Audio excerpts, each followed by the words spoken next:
Education सदगुरु के daily GK quiz programme में आप सभी का स्वागत है। Daily quiz, mock test, current affairs, question and answer के लिए आप हमारी वेबसाइट www.educationsadguru.com पर भी विजिट कर सकते हैं। चलिए आज के सेशन की शुरुआत हम कल आपसे पूछे गए अभ्यास प्रश्न के माध्यम से करेंगे। कल हमने आपसे पूछा था कि निम्नलिखित में से किस फार्मास्यूटिकल कंपनी ने रेमडेसिविर दवाई का जेनरिक वर्जन लॉन्च किया है। इस प्रश्न का सही आंसर है ऑप्शन ए यानी कैडिला। हाल ही में दवा बनाने वाली कंपनी जायडस कैडिला ने बताया है कि उसने रेमडेसिविर का जेनरिक वर्जन लॉन्च किया है। इस दवा का इस्तेमाल कोविड-19 के गंभीर लक्षणों का सामना कर रहे रोगियों के इलाज के लिए किया जाएगा। इसके साथ ही भारतीय बाजार में इस दवा की 100 mg की शीशी 2800 रुपये पर उपलब्ध होगी। चलिए आज के सेशन का अपना पहला प्रश्न देख लेते हैं कि निम्नलिखित में से किस देश ने अभी हाल ही में उन्नत मिसाइल रक्षा प्रणाली यानी एरो 2 का सफल परीक्षण किया है। इस प्रश्न का सही आंसर है ऑप्शन सी यानी इजराइल। हाल ही में इजराइल ने उन्नत मिसाइल रक्षा प्रणाली एरो 2 का सफल परीक्षण किया है। मिसाइल का विकास लेबनान और गाजा से दागे जाने वाले मध्यम दूरी के रॉकेटों के खिलाफ किया गया। साल 2009 में संयुक्त राज्य अमेरिका और इजराइल ने संयुक्त रूप से अलास्का में सफलतापूर्वक एरो 3 का परीक्षण किया था। चलिए अगला प्रश्न भी देख लेते हैं कि बीते वर्ष काठमांडू में हुए साउथ एशियन गेम्स में पाकिस्तान के 3 मेडल विजेताओं पर अभी हाल ही में कितने वर्ष का प्रतिबंध लगाया गया है। इस प्रश्न का सही आंसर है ऑप्शन डी यानी 4 वर्ष। हाल ही में पाकिस्तान के 3 खिलाड़ियों के डोप टेस्ट में फेल होने के बाद उनके पिछले साल के साउथ एशियन गेम्स के मेडल वापस ले लिए गए हैं। इसके साथ ही तीनों एथलीटों पर 4 साल का प्रतिबंध भी लगाया गया है। इनमें से 2 एथलीट ऐसे हैं जिन्होंने पिछले साल के गेम्स में गोल्ड और एक ने ब्रॉन्ज मेडल जीता था। चलिए अगला प्रश्न देख लेते हैं कि हाल ही में जारी एक रिपोर्ट के अनुसार निम्नलिखित में से किस राज्य में ज़्यादा मात्रा में पेड़ों की कटाई के चलते हॉर्नबिल नामक पक्षी के आवास संकट में पड़ रहे हैं। इस प्रश्न का सही आंसर है ऑप्शन सी यानी अरुणाचल प्रदेश। उपग्रह डेटा पर आधारित यह अध्ययन 862 वर्ग किलोमीटर के क्षेत्रफल में फैले पापुम रिजर्व फॉरेस्ट में किया गया है। पापुम रिजर्व फॉरेस्ट में वनों की कटाई की वार्षिक दर 8.2 वर्ग किलोमीटर है। पापुम रिजर्व फॉरेस्ट बड़ी रंगीन और फल खाने वाली हॉर्नबिल की 3 प्रजातियों ग्रेट, पुष्पांजलि और ओरिएंटल चितकबरा का निवास स्थान है। चलिए इसके साथ अगला प्रश्न देख लेते हैं कि हाल ही में भारतीय वायुसेना ने लद्दाख क्षेत्र में 2 लाइट कॉम्बैट हेलीकॉप्टर को तैनात किया है। इनका निर्माण निम्नलिखित में से किस कंपनी द्वारा किया गया है। इस प्रश्न का सही आंसर है ऑप्शन बी यानी HAL।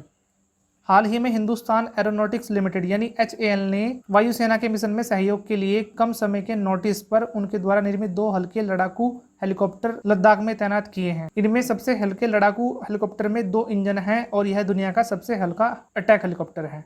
चलिए अगला प्रश्न भी देख लेते हैं कि हाल ही में भारतीय मूल की किस महिला को अमेरिका के आगामी चुनाव में उपराष्ट्रपति उम्मीदवार के रूप में चुना गया है।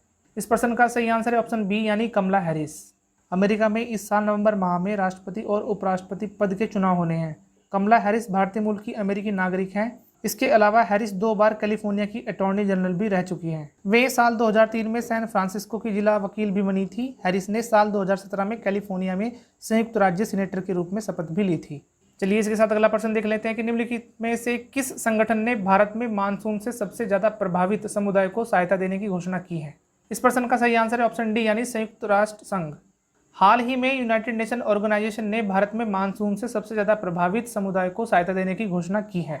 इसके अलावा संघ ने एशिया में बाढ़ की स्थिति के बारे में भी कहा है कि बांग्लादेश में पिछले कुछ वर्षों का सबसे भयंकर एवं सबसे लंबा मानसून आया है और इससे 1/4 देश बाढ़ से जूझ रहा है। चलिए अगला प्रश्न भी देख लेते हैं कि निम्नलिखित में से किस मंत्रालय ने अभी हाल ही में स्वच्छ भारत मिशन अकादमी का शुभारंभ किया है। इस प्रश्न का सही आंसर है ऑप्शन सी यानी जल शक्ति मंत्रालय। हाल ही में केंद्रीय जल मंत्री गजेंद्र सिंह शेखावत द्वारा स्वच्छ भारत मिशन अकादमी का शुभारंभ किया गया। SBM अकादमी को मौजूदा सप्ताह भर के व्यवहार परिवर्तन अभियान गंदगी मुक्त भारत के दौरान लॉन्च किया गया है। स्वच्छ भारत मिशन अकादमी फोन आधारित एक अकादमी है और यह 60 मिनट का एक मॉडल ऑफर करती है जो एक IVR आधारित प्रशिक्षण पाठ्यक्रम है। चलिए अगला प्रश्न में देख लेते हैं कि निम्नलिखित में से किस राज्य ने अभी हाल ही में अपने नए राजकीय प्रतीक चिन्ह का अनावरण किया है। इस प्रश्न का सही आंसर है ऑप्शन बी यानी झारखंड। हाल ही में झारखंड ने अपने नए राजकीय प्रतीक चिन्ह का अनावरण किया है। झारखंड राज्य के गठन के बाद से ही लागू राज्य का प्रतीक चिन्ह अब बदल गया है। नई दिशा, सोच और संकल्प की प्रेरणा के साथ तैयार राज्य सरकार के इस नए प्रतीक चिन्ह का लोकार्पण राज्यपाल द्रौपदी मुर्मू ने किया।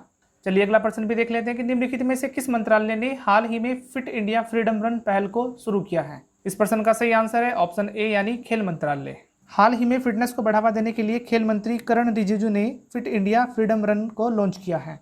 खेल मंत्री ने फिट इंडिया अभियान के तहत फिटनेस को बढ़ावा देने के लिए 15 अगस्त से 2 अक्टूबर 2020 के बीच फिट इंडिया फ्रीडम रन को शुरू किया है। इसमें बीएसएफ, आईटीबीपी, सीआरपीएफ, पुलिस बल भी हिस्सा लेगी। चलिए आज के सेशन का अपना आखिरी प्रश्न देख लेते हैं कि हाल ही में किस देश ने भोजन की बर्बादी को रोकने के लिए क्लीन प्लेट 2.0 अभियान को लॉन्च किया है। इस प्रश्न का सही आंसर है ऑप्शन बी यानी चीन।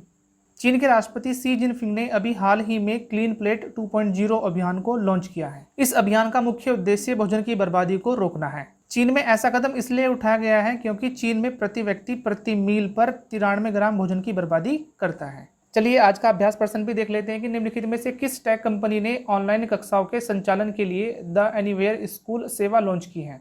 Option A Google, option B Infosys, option C Facebook या फिर ऑप्शन डी माइक्रोसॉफ्ट। इस अभ्यास प्रश्न का आंसर आप हमारे कमेंट सेक्शन में जरूर दीजिए। यदि आपको वीडियो पसंद आई है तो उसे लाइक करें, कमेंट करें और शेयर भी करें। और प्लीज़ चैनल को सब्सक्राइब करना मत भूलें, साथ ही बेल आइकन को जरूर प्रेस करें। तब तक के लिए चैनल पर लगातार बने रहिए।